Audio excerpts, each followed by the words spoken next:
On est de retour pour une nouvelle vidéo. Nono est avec nous. Salut Nono.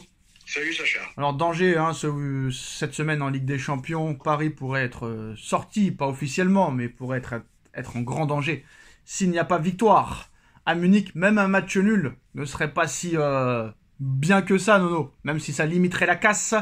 Alors, on va parler de ce match. Alors, il y a des bonnes nouvelles. Déjà, Kimpembe, enfin de retour après presque 2 ans d'absence, Nono. Comme tu disais, quel beau métier le football. Pendant 2 ans, il a été payé presque 900 000 euros par mois. Mais bon, en tout cas, quoi qu'il arrive, le Titi parisien est de retour. Ramos, de retour. Nuno Mendes, de retour. Faut-il mettre Safonov titulaire? Est-ce que Ramos sera titulaire? Ça, je pense pas. Est-ce que Paris a une chance à Munich? Sachant que le grand entraîneur, Nono, l'ancien plus grand coach du monde, Raymond Domenech, a dit très clairement hier soir en direct que le PSG n'avait pas la moindre chance de faire quelque chose à Munich. Même un match nul n'est pas envisageable pour le Paris Saint-Germain. À toi de jouer, Nono. Ah bah ça c'est ça me rend optimiste. Si Domenech a dit ça, le plus grand entraîneur de l'histoire, bah alors là ça me rend, je vois un Paris pas loin de la victoire, Domenech, mais heureusement que c'est lui qui parle, quoi. Voilà, les spécialistes de l'équipe du soir, Domenech, Régis Brouard. Régis Brouard, très fort. Non, Régis Brouard, attention, très gros palmarès, Régis Brouard, qui a fini 7ème avec Quevilly en Ligue 2, je crois, ou avec Clermont Foot en Ligue 2. Le mec, il a entraîné Quevilly, il s'est fait virer de Bastia, il s'est fait virer de je sais pas d'où. De Clermont, il s'est fait virer de Clermont, Nono, de Clermont. Il s'est fait virer de Clermont. Après, tu as Domenech, les grands consultants, les grands entraîneurs. Tu as Domenech qui a duré un mois et demi à Nantes. Sans victoire, aucune victoire. Voilà, donc phénoménal. Donc voilà, si Domenech a dit ça, ça me rend optimiste, moi. Ouais, mais parlons sérieusement. Est-ce que c'est... Je suis sérieux. Oui, mais je sais, mais est-ce que ces retours-là, on sait que Kimpembe sera pas titulaire. Ramos, bon, déjà le pauvre, quand il était titulaire, il jouait pas. Donc ça m'étonnerait qu'après 3 mois d'absence, il revienne. Mais non, juste vite fait, 2 minutes. La presse, quand même. La presse est incroyable, qui avait dit quand même que le retour à la compétition de Ramos serait repoussé à mi-décembre. Et le gars, il revient mardi soir. C'est quand même... La presse n'est plus du tout crédible. Je sais pas s'ils sont crédibles ou pas, mais des mauvaises informations, voilà, des trucs qui sortent qu'on ne sait pas d'où, pardon. Bon, ben voilà, Nono, je te coupe, et ça vaut le coup. Nono. Mohamed Salah est en fin de contrat avec Liverpool à l'été 2025, et il a confirmé que normalement, il y avait plus de chances qu'il parte qu'il reste. On est en décembre, enfin novembre, il dit en décembre, mais bon, il est déjà en décembre lui. Et je n'ai pas reçu d'offre de prolongation, et je suis plus proche de partir que de rester. Est-ce que Paris, par tous les moyens possibles, doit en faire son objectif, sachant qu'apparemment Enrique, mais bon ça c'est la presse espagnole, donc on va faire attention, mais Enrique en aurait fait sa priorité pour l'été prochain. Encore faut-il que Enrique soit coach. Est-ce que Paris doit prendre Mohamed Salah gratuitement l'été prochain, Nono? Moi j'irai en courant. Voilà, il est au sommet de son art, il est au sommet de sa forme. Voilà, je vois pas mieux en ce moment sur le marché, je vois pas mieux. Bon, maintenant, fin de contrat, c'est peut-être une occasion qu'il faut saisir. Mais il va falloir envoyer une blinde en salaire. Bon, mais je pense qu'on va avoir un gros concurrent. Par oui, mais Nono. Oui, Nono. Non, mais ça sera l'Arabie Saoudite. Oui, mais attention. Parce que là, vu le début de saison de Salah, ça va être un candidat sérieux au Ballon d'Or. Parce que Liverpool est favori pour la Première Ligue. Déjà 8 points d'avance. N'oublions pas que dimanche, Nono, Liverpool-Manchester City. Déjà. Donc ils peuvent leur mettre 11 points dans la figure. Donc Liverpool a de grandes chances de gagner la Première Ligue. Liverpool sera favori aussi pour gagner la Champions League, Nono. Il y a la CAN l'année prochaine. Donc là, cette année, je pense que lui a de grandes chances d'être Ballon d'Or. Et si ça se passe comme les prévisions, ça veut dire que si, admettons, le Liverpool gagne la Première Ligue et la Ligue des Champions, il n'ira pas en Arabie Saoudite, sachant que s'il va en Arabie Saoudite, il n'aura pas le Ballon d'Or. Donc je pense qu'il restera en Europe, Nono. En Europe, je vois que le PSG pour lui offrir. Malheureusement, il n'y a pas que le PSG parce que Barcelone est intéressé, mais là, ça va être compliqué en salaire. Oui, mais Barcelone, c'est toujours pareil. Oui, mais là, il est gratuit, Nono. Là, il est gratuit, donc c'est sûr que Liverpool. Oui, mais Barcelone, il ne pourra jamais envoyer de salaire comme ça. Oui, mais bon, déjà, il n'y a pas de transfert d'indemnité. Donc, il y aura Paris, il y aura peut-être City, mais je pense pas qu'il ira dans un autre club anglais. Mais il y aura toujours le Real Madrid aussi, Nono. Ouais, et t'oublies la prime à la signature, mon frère. Oui, mais T'oublies voilà. La prime à la signature, il va falloir envoyer au moins 100 patates à la de prime à la Paris, signature. Paris, ça leur fera pas peur, mais si c'est un candidat au Ballon d'Or, il restera en Europe, ça c'est sûr. Le Barça t'oublie, le machin, voilà, je te dis peut-être un danger de la part de l'Arabie Saoudite, mais à part ça, bon, bah, toujours pareil, toujours les mêmes clubs. Le Real, je pense pas qu'il soit intéressé. City peut-être, PSG peut-être, voilà. Alors, United fera de Victor Gyökeres sa cible principale au mercato estival. Première pas ratée hier, mais match nul contre Ipswich pour la première d'Amorim, Nono. Sachant que Van Nistelrooy restait sur une bonne dynamique.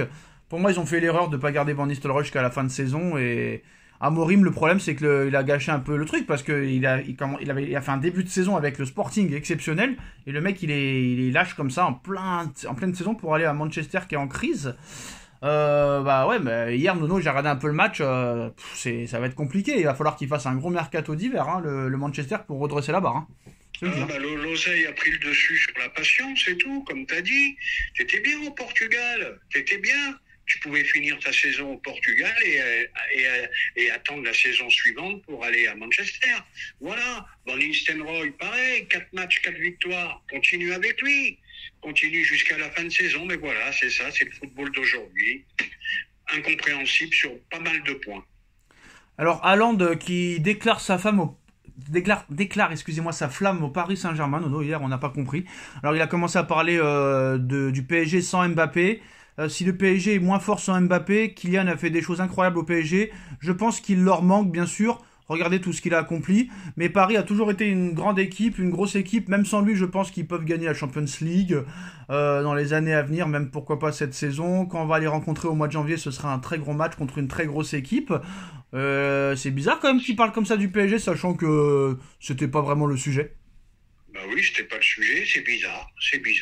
C'est peut-être un appel du pied, mais enfin, je me méfie. Hein. On sait plus quoi penser. Il y a une semaine, il y a 3-4 jours, il déclarait sa flamme à Guardiola et à City. Bon, là, mais c'est normal, il joue à City, Nono. Il joue à City, le gars, c'est normal. Voilà, là d'un seul coup, il est très élogieux envers le PSG. Bon, ben écoute, hein, on verra bien. Haaland, en tant que numéro 9, t'aimerais, toi ? Bah oui, faut pas non plus dire. Oui, mais n'oublions pas que contre les grosses équipes, il est pas performant. Ouais, mais peut-être qu'un jour il sera performant dans les demi et dans les finales. Peut-être qu'un jour il sera performant. Mais Haaland au PSG en Ligue 1, je t'annonce, c'est 50 buts par saison. Hein. Alors, tu sais que Nasser Al-Khelaifi, il aime bien dire on a les meilleurs joueurs du monde, on a les meilleurs coachs du monde. Donc on se rappelle, hein.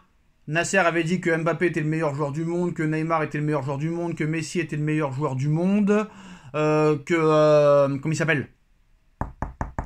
Que Emery était le meilleur coach du monde, que Monsieur Pochettino était le meilleur coach du monde, que Tuchel était le meilleur coach du monde, que Galtier était le meilleur coach du monde, que Enrique à l'heure actuelle est le meilleur coach du monde, Nono, que Antero Henrique était le meilleur directeur sportif du monde, que Leonardo était le meilleur directeur sportif du monde, que Kluivert était le meilleur directeur sportif du monde. Et là aujourd'hui, Nono, à Canal+, Nasser Al-Khelaifi sur Luis Campos, on a Luis Campos, le professionnel, le meilleur directeur sportif au monde, Nono. Ah ben c'est du Nasser tout craché, Ouais. Voilà, c'est tout, il n'y a rien d'autre à rajouter, c'est du Nasser tout craché, t'as tout dit avant, je vais pas répéter la même chose, voilà, c'est du Nasser. Alors Nono, si on se fait éliminer, il va dire très très triste, beaucoup d'émotions ce soir. Ah Nono.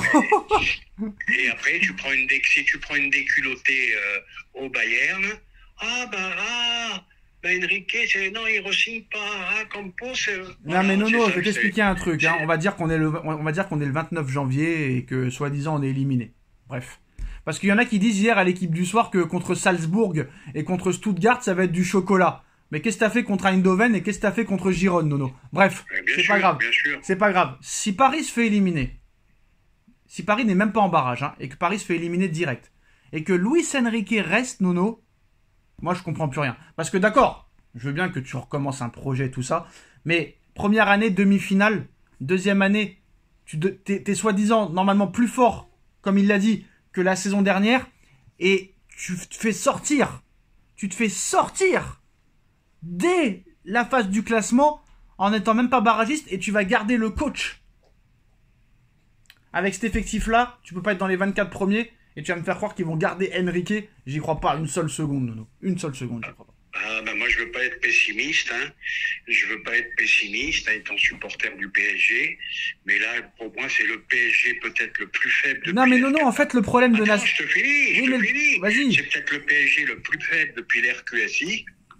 Et ben moi, je vois l'histoire se terminer très très mal. Mais le problème, Nono, c'est qu'il est tellement convaincu qu'il sera au moins barragiste, le Nasser, bah, qu'il peut pas penser à un limogeage de Enrique. Parce que lui, il est sûr et certain. C'est ça le problème. Voilà. T'as un président qui comprend rien au ballon. Voilà, il est tellement sûr et certain. Il est tellement sûr et certain qu'il sera au moins barragiste qu'il n'y aura pas de problème. Ah ben écoute, la suite nous dira la vérité. Alors il nous dit, Luis Enrique. Personnellement, en tant que supporter du PSG, je suis très inquiet. Alors hier il a dit Nasser, Luis Enrique viré en cas d'élimination en Ligue des Champions. Il a dit non, ce n'est pas vrai du tout. Il restera, c'est sûr. Aujourd'hui, on construit une équipe et une équipe a besoin de temps. On n'est pas pressé, il a dit. On n'est pas pressé, Nono. Oui, on n'est pas pressé, mais tu peux pas gagner si t'as pas des grands joueurs dans une équipe. Voilà. Moi, je vais te faire un petit résumé en 2 minutes. Ousmane, il peut pas faire mieux. Voilà. Comment il s'appelle notre ami? Comment il s'appelle? Barcola, je pense qu'il est au sommet de ce qu'il peut faire. À mon avis, ça ira pas beaucoup plus haut. Donc, tu peux pas aller plus loin. Paris a besoin qu'on le veuille ou non. Même si on critique le bling-bling, le machin, Paris a besoin de grands joueurs. Voilà, c'est tout. C'est tout. Tu peux mettre n'importe quel entraîneur. Voilà, Paris, tu as besoin de grands joueurs. C'est tout, point final. Merci à tous et à bientôt. Tchuss.